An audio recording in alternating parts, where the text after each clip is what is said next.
Hi, I'm Jonathan Fields. Tune into my podcast for conversations about the sweet spot between work, meaning, and joy, and also listen to other people's questions about how to get the most out of that thing we call work. Check out Sparked wherever you enjoy podcasts. From LinkedIn News, I'm Jessie Hempel, host of the Hello Monday podcast. Start your week with the Hello Monday podcast. We'll navigate career pivots. We'll learn where happiness fits in. Listen to Hello Monday with me, Jessie Hempel, on the LinkedIn Podcast Network or wherever you get your podcasts. Hello, my friends, and welcome to another exciting episode of Negotiate Anything. This show is produced by the American Negotiation Institute, and with over 5 million downloads and listeners in over 180 countries, listeners just like you have made this the #1 negotiation podcast in the world. Hi, my name is Kwame Christian, and I am the founder and CEO of the American Negotiation Institute. Here at ANI, we believe that the best things in life are on the other side of difficult conversations, and we are passionate about providing you with the best content that will help you to make your difficult conversations easier, both at work and at home. Lastly, I want to remind you that we offer consulting and conduct trainings, both virtually and in person, all around the world. Our focus is in 3 main areas. First, negotiation and conflict resolution. Second, leadership. And lastly, diversity, equity, and inclusion. Check the link in the description below to learn more about how we could work with you and your team. And now, without further ado, let's jump into the interview. Damion, thanks for joining us today. I appreciate it, Kwame. Great to be here. Super humbled. Yeah, man, it's our pleasure to have you. So how would you get us started by telling us a little bit about yourself and what you do? Yeah. So Damion, in let's call it 30 to 45 seconds, previously a professional athlete, moved to sales leader, moved to HR professional. And today, why I'm here is to talk about DamionWright.com, which is my consultant business, and our focus on DEI and sales and negotiation. Been in the industry for about 20 years or so, and really looking forward to opening up the conversation with you, Kwame. Damion, there's so much I wanted to explore, but briefly, I know other people are wondering it too. Tell us about your pro sports background. That's really cool.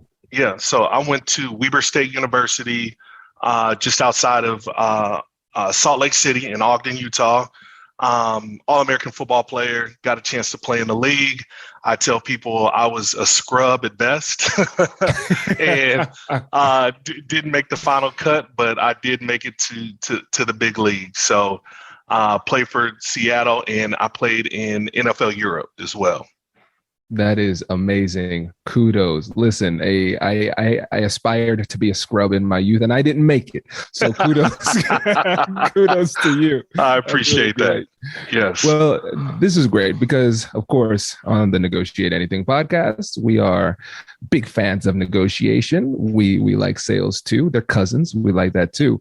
And I think a lot of times people would hear the way you described your consulting and coaching business as very interesting, very unique. Sales, we understand you have that sales background and you also do DEI, but people are probably wondering, what is the connection? It's really interesting on the connection points of diversity, equity, and inclusion in sales. As we move on in the conversation, just because it's a mouthful, I'll say DEI, just to reference diversity, equity, and inclusion. For those that aren't familiar with it, and even for those that are. So, what I think about is starting with the customer, right? So just think about, for example, you, Kwame, in this world of a growing podcast that's grown leaps and bounds. What does your customer base look like? Who listens to Kwame every single day? Who listens to every episode and is inspired by you? When you think about that from a business perspective, you're touching people all over the United States, all over the world. And for that reason, because from a diversity, equity, and inclusion perspective, because you're able to open up to such a large crowd like that, what does that do for your business? It helps it elevate. Versus if you said, look, I'm going to focus on salespeople just in the United States, would that be as powerful? So like really expanding what your audience looks like and how you can bring them in and add value to them on a daily basis. Yeah, that makes a lot of sense. It seems like if you're able to speak to multiple audiences, it puts you in a position from a business perspective to expand exponentially. Yes. And not only, so yes, you're expanding, but think about the perspective that you get. And let me tap into that just a little bit. Think about the comments that you get on your Apple, like when people play it back on Apple, when people play it back on Spotify, there's a diverse range of comments that talk about like what these conversations do for individuals. And if you didn't diversify your guests, your audience would probably be pretty narrow. However, you've been very intentional about diversifying not only your guests, which in turn diversifies your audience. And again, it goes back to what we said at ground zero. That's how you grow your market share. Yeah, 100%, 100%. And it actually reminds me of a story, Damion. And I think for most leaders and most humans, a lot of the best lessons come from pain. So I'll share a story. Speaking about the stars and the comments and the reviews, and some people might be listening and saying, "Oh, what reviews? I haven't left a review." Well, this is a reminder to leave a 5-star review on the podcast. And please say something nice because I do read every single one of them. But I remember one time, I remember every single one. And it was in, I believe, the fall of 2019. I received a review from a woman who said, "This feels like a boys' club." The episodes that I listened to, it was all men and it seemed like a boys' club. And that one hurts because I realized that I didn't do a good job of having much gender diversity on the podcast. And that made me reflect and say, well, what other kind of diversity was lacking? And then another friend who is Black, and for the listeners who might not know, I am Black too. He said that there wasn't enough racial diversity on the podcast. And then I looked at it and I said, wow, it's true. I live in Columbus, Ohio. A lot of my friends are white males. And so it was a really interesting, eye-opening type of experience, recognizing that I was limiting myself by not paying attention to the diversity of thought on the show. And so there was racial, there was gender, but then also when it came to the different occupations of folks who were on the podcast too, it made me really open my eyes. So I can 100% agree with you and see that too. Yes. You limit your audience by not being able to speak different languages and show that you respect them by allowing them to see themselves in the guests. Yes. And my question to you is like, when you were intentional about making that change, what did that do for your podcast? Oh, it grew significantly. Now we're the number one negotiation podcast in the world, listeners in 180 different countries, over 5 million downloads, and a deal with LinkedIn. And I don't think any of those things would have happened if I didn't take that feedback to heart. And again, I think people would look at me and just assume, hey, Kwame is a Black male. And so diversity box checked. No, there's so many different layers to it. And I think one of the most interesting things for me, Damion, is the fact that this show and learning from different people in different countries with different backgrounds and all those types of things helped me to realize that I can continue to improve as a conversationalist. And it's helped me to communicate with and connect with people who are really different from me. Yeah. And so what I would like to unpack what you just said, we're talking about a podcast. I'm not in your pockets to, ask you about how much money you generate, but just think if there's a multi-billion-dollar industry that has a CEO that is able to articulate exactly what you just said and approach their business as diversity, equity, and inclusion is a business problem versus this entity that sits in human resources that gets a little bit of funding. So if you look at it like the first way I was talking about, just think how your people will, in essence, run through a wall for you because they believe that they're heard. They see themselves. They understand the value that they bring to the organization because you, as the leader of the organization, value their perspective, if that makes sense. Yeah, absolutely. Absolutely. It's so true. And I'm assuming too, for the people who are in that organization, they're going to feel respected and appreciated on a different level too. Yes. And then let's go a little bit further on that, Kwame, if you don't mind. Just think about how that's going to trickle down to the leaders that report into the CEO. Like if he's setting the vision, the leaders need to take action on like how diversity, equity, and inclusion shows up in sales, in account management. It could be in marketing. Whatever part of your business it needs to come to life in, the leaders need to set the tone from the top down. And and you and I both know there's leaders that do it for performative reasons, and there's leaders that do it because they're intentional and they care. And I know who I would want to work for is the ones who care. Does your company invest in professional development training? If you believe that your team would benefit from a negotiation workshop, all you need to do is go to our website, fill out the workshop request form, and then we'll set up a time to chat. These workshops are completely customizable, and we've done them all around the country. Negotiation and conflict resolution skills are beneficial across all professions, but they're especially useful in procurement, purchasing, sales, sourcing, and contract management. Our calendar is filling up quickly, and we even have some workshops scheduled for next year. If you think you might want one, I'd suggest reaching out soon so you don't miss out. Check out the link in the description to learn more, and we will be right back after this.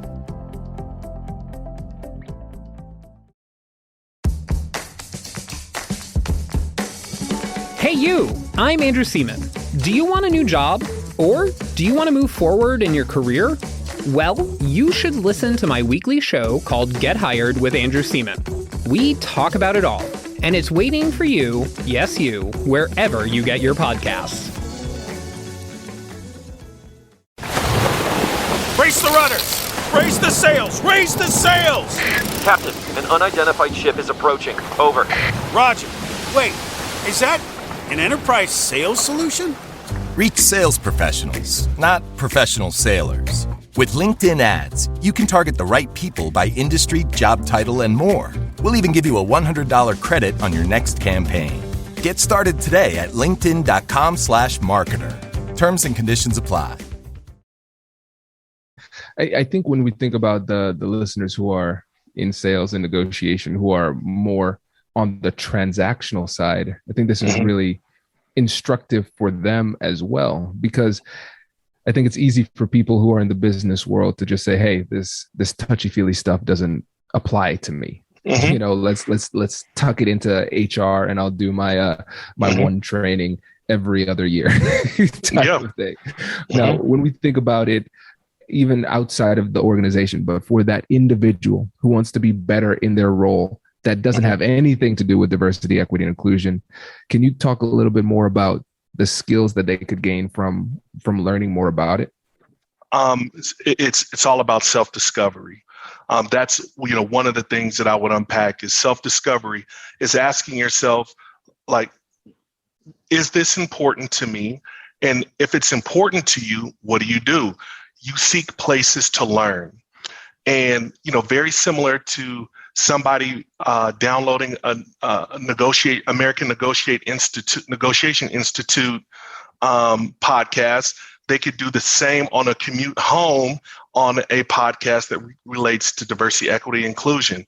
They could read books from like some of the most marginalized people in the United States, in the world. And what I mean by that, just because we're in the US having a conversation, think about the people who have the least, their voice is the most quiet in certain situations.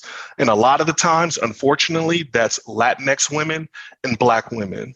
So how can you bring yourself closer to those individuals to learn more about how they approach life and how they approach work? And that's going to help you become a better communicator and negotiator.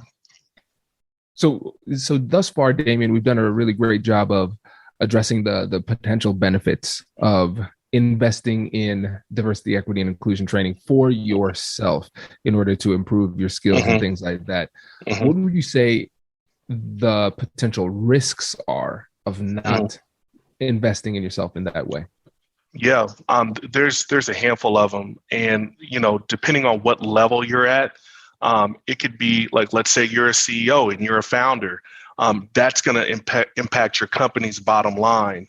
Let's say you're a mid-level manager. That could impact your team's performance. Let's say you're an individual contributor. If DEI doesn't show up in a diversity, equity, inclusion doesn't show up in an authentic way, that can impact your interactions with your customers. So there's this almost like this macro point of view and a micro point of view that you should look at when thinking about how you want to invest in gaining more knowledge in the diversity, equity, and inclusion space. Yeah, that makes a lot of sense. So for the leaders of the company, you have to focus on the business case. Hey, studies have demonstrated that this is helpful for businesses. But then for individual contributors, it's realizing, hey, as an individual here, my lack of knowledge here is holding me back from authentically communicating and connecting with my colleagues in the workplace. Colleagues or customers, right? So there's almost like a two-pronged approach when you look at it that way. And there's one thing that you touched upon when it talks about like how I invest my time. Again, I'm going to go back and don't put the weight on others, put the weight on your own shoulders, and you invest in your learning versus going out and asking others to do the learning for you at their expense or their lived experience, if that makes sense. Yeah, go deeper into that one, because I think that's an important one to explore. Yeah, so the easy way is to say, hey, I have a friend and my friend happens to be from a diverse background, and I'm going to go ask them about their lived experience. Guess what? That's only their lived experience, right? That one person doesn't speak for everybody. So that's why it's important to go do independent learning so you can form your own opinions and then come back with a point of view to have a discussion. Yeah, no, that makes a lot of sense. And that's something that comes up as something that's particularly burdensome for minorities, people of color, those type of things, because it's exhausting to carry the weight of education as well. Yeah, absolutely. And I think now is a great time to transition to authenticity in negotiation. And authenticity is a word that's thrown around so often that it's almost like it's lost its meaning. So before we get into what it means to be authentic or how to be authentic, let's actually get a definition. How do you define authenticity in negotiation? Yeah, that's actually a really, really, really good question. And I don't know that I have like the Webster's Dictionary point of view. I'm just going to talk to you about how Damion shows up when it's authentic. From the moment we hopped on the podcast, I'm sure that's one of the things that you notice for me is how I show up. It could be the eye contact that I have. It could be the way in which I speak to you, the level of respect that I give you. And I'm talking this is towards you, right? And there's another part that has to do with me. Like, what's my posture like? What are some of the things that I'm doing to show you that I am interested in this conversation, right? Or interested in this interaction. And how that shows up, one of the things that I think about that I've seen over the years in my career is the lack of, I think the word I want to use is value, that I've seen individuals from diverse backgrounds come up when it comes, or their perceived lack of value, when it comes to negotiation. And a lot of the times people are just happy to get an offer. Just say, hey, I got the job. I'm making more money than my parents ever would have thought I made. And I'm 22, 23 years old, right? Whereas there's a part where you can pivot and you know your value and you're able to say in an authentic way, thank you so much for this offer. I bring X, Y, and Z to the table. Is there a way that we can negotiate this offer, and here's the dollar amount that I'm negotiating? So it's not about lack of appreciation. It's more about knowing your value. This is great. And first of all, let's talk about your definition of authenticity, because it was just an exquisite example of authenticity in action. Because what you said is, I don't know what the Webster's dictionary definition is, but this is what authenticity means to me. This is Damion's definition. And that's exactly what authenticity means, because it means different things to different people. But I believe for me, it's more of a feeling. I know when I'm conversing with other people and interacting with other people in an authentic way. And I know when I'm forcing it. I know when I'm putting on. I know when I'm trying to be somebody else and be something that I'm not. Right. And so I think when it comes to determining how to be an authentic negotiator, we have to look within ourselves and ask that question. And it's a question that only we can answer for ourselves. So I love that definition. And then when you talk about the negotiation patterns you've seen within people of color and often women as well, it's something that the statistics and the research demonstrates as well. Oftentimes people of color aren't negotiating for themselves as hard as they can. And what's interesting is that you might have, let's say, for example, a Black lawyer who negotiates really well on behalf of their clients, but then that same Black lawyer doesn't do as good of a job advocating for themselves. And it goes back to what you talked about with value. And so in order to be effective in our negotiations, we have to be authentic. That's number one. But we have to also be confident in our skills and in ourselves. And we need to be able to see our value effectively. And so if you're coaching somebody who is a negotiator or in sales, or actually anybody who is negotiating, who is everybody listening to this podcast, and they struggle with those issues of self-worth and their own perceived value as it relates to themselves, what advice would you give to them? Yeah, this actually gets really deep, and it goes back to like the early stages of socialization and what you've been exposed to like early on as a kid. What do you remember seeing? Like, what are the first images of a person that you know, like, what has TV shown you? What have you seen in like your neighborhood? Like, there's this whole concept behind that. And as you fast forward, when you talk about building value, there's a process that I go through where I am understanding like what your inner leader is. So like what makes you sit up in your seat and be confident, right? And you know that how you're going to show up. But then there's this other thing that's called a saboteur that beats you up, and it tells you that you can't and you won't and you will not be able to do it. So it's like an exercise you have to go through to understand when that's present and which one's showing up greater. And then what you have to realize is like, what do I have to say no to in order to be successful? And what do I have to say yes to in order to be successful?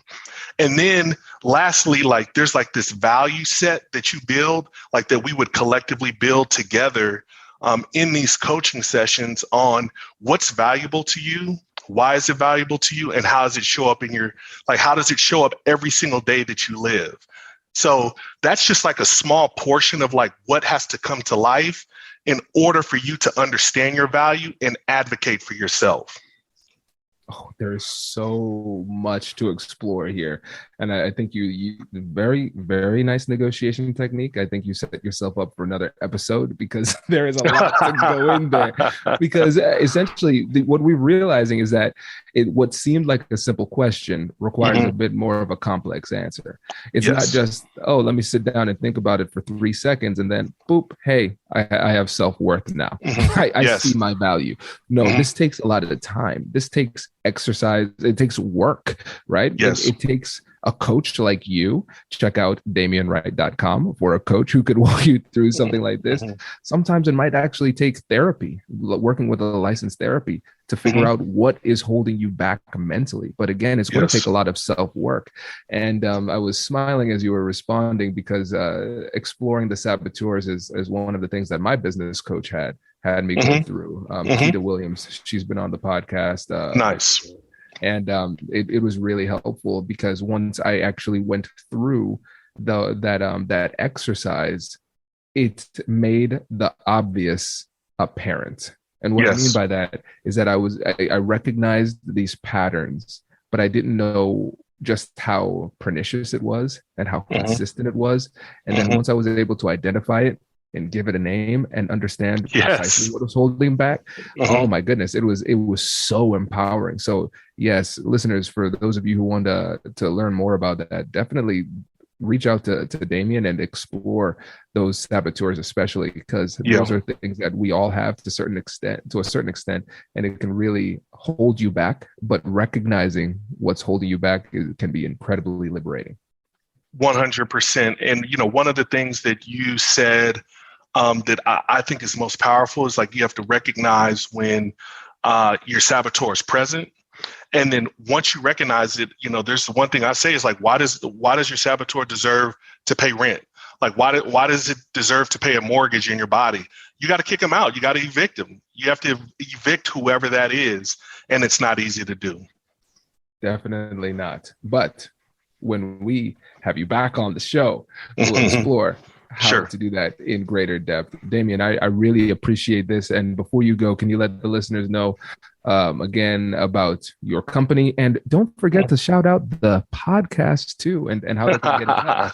Yeah. So DamionWright.com, DamionWright.com is my actual coaching practice.